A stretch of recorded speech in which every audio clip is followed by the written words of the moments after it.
Hello everyone, welcome to Diplomatic Briefing. US President Trump has said that he will meet with President Xi during the upcoming Asia-Pacific Economic Cooperation (APEC) summit and will promote the conclusion of a TikTok agreement between China and the US. In response, Foreign Ministry spokesperson Guo Jiakun stated that head of state diplomacy plays an irreplaceable strategic guiding role in China-US relations, and that the two heads of state have maintained close communication and exchanges. As for whether a meeting will take place during APEC, Guo Jiakun said that both China and the US are in communication. To summarize briefly, after reaching a consensus on the TikTok issue, the chances of a meeting between the two heads of state during the APEC leaders' meeting are increasing. China-US relations have slightly eased, but the rivalry will continue for a relatively long period. China can make good use of this period of easing to seek breakthroughs in various fields and further hone its own capabilities. After March and September, news of China's national defense capabilities attracted attention from military and diplomatic sectors. The third aircraft carrier, the Fujian, long in preparation, officially completed carrier-based aircraft takeoff and landing tests. This means China now has its own Catapul aircraft carrier.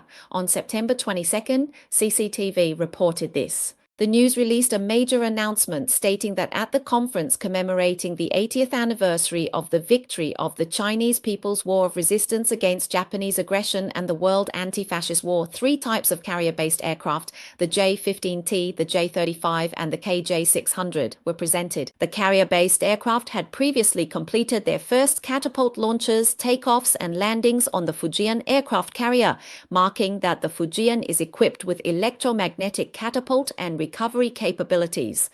This represents yet another breakthrough in the development of China's aircraft carriers and is a milestone in advancing the transformation and construction of the Navy. Reports indicate that during multiple previous maritime training missions, several Navy pilots successfully completed takeoff and landing tests of these three types of carrier-based aircraft on the Fujian. This has demonstrated the excellent compatibility between China's independently developed electromagnetic catapult and arresting systems and multiple types of carrier-based aircraft, enabling the Fujian to operate with full deck capability. This lays a solid foundation for the integration of various carrier-based aircraft into the aircraft carrier fleet system in the future. The report points out that in recent years, the development of the Navy's carrier-based aviation has accelerated, achieving a tremendous leap from single aircraft to integrated systems, from land-based to carrier-based aircraft, from ski jump launches to catapult launches, and from being able to fly to being able to fight. The Navy is steadily advancing toward the comprehensive goal of building a world-class Navy. Meanwhile, the official social media account Ruiwan Talks, under CCTV, quickly published an article offering its interpretation. The headline was quite direct. The Fujian strike range now covers the second island chain. It's clear this is aimed at the United States. The article highlights three major points regarding the Fujian special commissioning. The first major highlight is that the Fujian strike range can cover the second island chain. The strike range of an aircraft carrier is directly related to the combat radius of its carrier-based aircraft. The electromagnetic catapult system responds very quickly, requiring only 15 minutes from a cold start to being ready for operation. This greatly improves the sortie efficiency of carrier-based aircraft. The carrier can launch as many aircraft as possible in the shortest possible time, switching to a high-intensity, full-deck launch mode. In other words, the aircraft carried by the carrier can be rapidly converted into real combat power. Only by achieving this process can an aircraft carrier truly be considered the core of the entire fleet, and such a carrier is even more deterrent in blue water missions, according to the article. This means that in the future, Chinese aircraft carrier groups will not only carry out near-sea missions in the Taiwan Strait and the South China Sea, but can also appear in the Indian Ocean, the Mediterranean, and even more distant waters. China providing strategic protection for China's overseas interests is the second major highlight. The variety of carrier-based aircraft types on the catapult-equipped aircraft carrier has greatly enhanced its systematic combat capability. Electromagnetic catapults can precisely adjust the launch angle and force, allowing fighter jets, drones, and other aircraft types to take off using electromagnetic catapult launches. As a result, a single aircraft carrier can rapidly launch and recover fighter jets, early warning aircraft, drones, and almost all core carrier-based aircraft. The coordination of multiple aircraft types also greatly improves the carrier's systematic combat capability. So, what exactly is systematic combat capability? The article explains, do you remember the India-Pakistan air battle a few months ago? Both sides engaged in beyond visual range combat. In such situations, superior battlefield situational awareness, battlefield detection capabilities, and longer-range missiles largely determine the outcome of the air battle. When these capabilities are combined, that's what we call systematic combat capability. To put it simply, it means being able to see farther, knowing where the enemy is, knowing what weapons the enemy has deployed, and understanding the enemy's troop deployments. Secondly, it means being able to stay hidden, avoiding detection by the enemy or causing the enemy to detect false targets. Third, you need to strike accurately. This accuracy is not only about the range of the strike, but also about its precision. The Navy, Army, and Air Force must be able to share information in real time and coordinate their roles, carrying out strikes in the most scientific and efficient way possible. The article quotes military expert Zhang Junshei, who believes that the carrier-based aircraft now equipped on the Fujian, such as the KJ-600 fixed-wing early warning aircraft and the J-35 stealth fighter, will significantly enhance the carrier's integrated combat capabilities in air, sea, and land strikes. Let's talk about the KJ-600 first. As the carrier's 1,000-mile eye compared to the Z-18 early warning helicopter previously used by carrier groups, the KJ-600's radar has a much longer detection range and can stay airborne for longer periods. Not only can it detect targets earlier, it can also serve as a mobile airborne command post at sea. It provides the entire fleet with wide area situational awareness from the air. This fundamentally enhances the coordinated combat efficiency of the carrier strike group.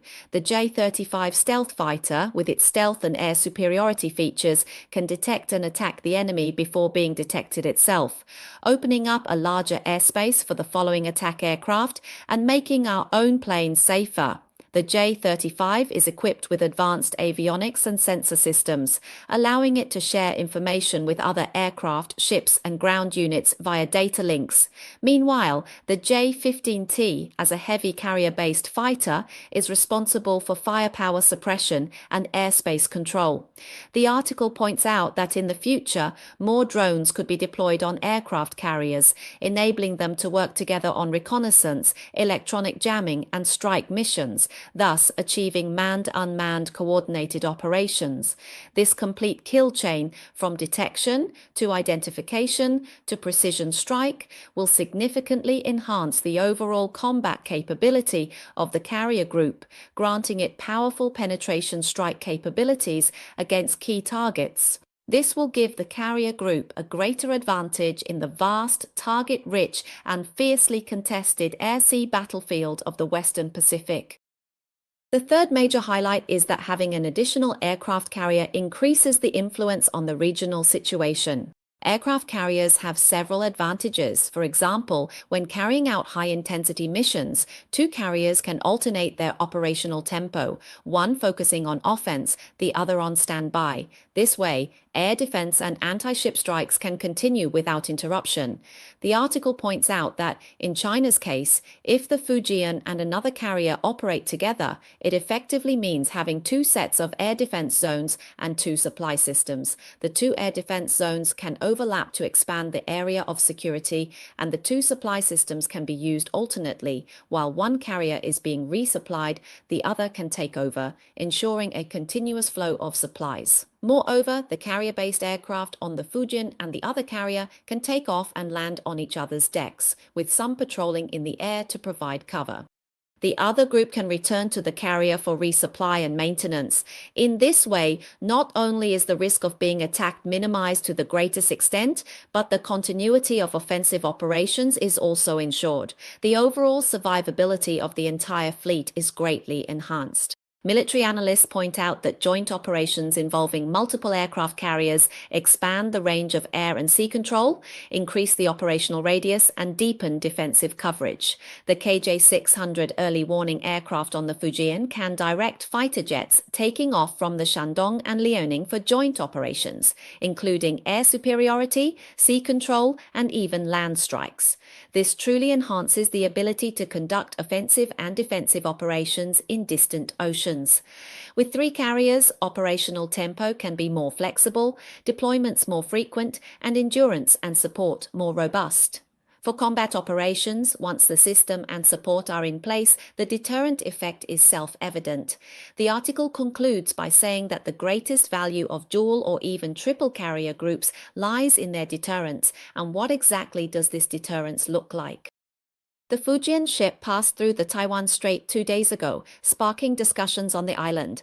This article uses big data to analyze the opinions on the Liaoning, Shandong, and Fujian ships in the public opinion field. When the Liaoning ship was officially commissioned, 40% of the opinions questioned the Liaoning ship's actual combat capability and the time it would take to form combat capability. A large number of reports and expert analyses mentioned that the Liaoning ship is a ship, an aircraft carrier, or an empty shell, lacks mature aircraft carrier takeoff and landing capabilities, and is still in the scientific research test and training stage. It will take a long time to form a real combat capability, such as 2, 3, or even 3 to 7 years, or it may never become a combat aircraft carrier.